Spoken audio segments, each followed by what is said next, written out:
সুপ্রিয় দর্শক, আসসালামু আলাইকুম। আশা করি সকলে ভালো আছেন। এই যে লাউটা দেখতে পারতেছেন, এই লাউ গাছটা বোনার জন্য আমার যে কত পরিশ্রম লাগছে এটা আপনাদেরকে বুঝাইতে পারবো না।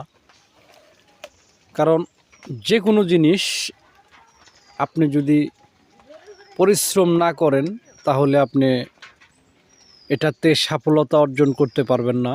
তো আলহামদুলিল্লাহ গাছের লাউ অনেক খাওয়া হয়েছে। তো আসলে চিন্তা করি যে আল্লাহ তাআলা এত সুন্দর রহমত বরকত দান করছেন, তো তার দরবারে আলহামদুলিল্লাহ। তো গাছের লাউ ধরছিল অনেক, কিন্তু টেকে না। এই যে এই পাশে দেখতে পারতেছেন, এই যে এগুলা, ওই যে ওই পাশে, সেগুলা আসলে আস্তে আস্তে বড় হইতাছে।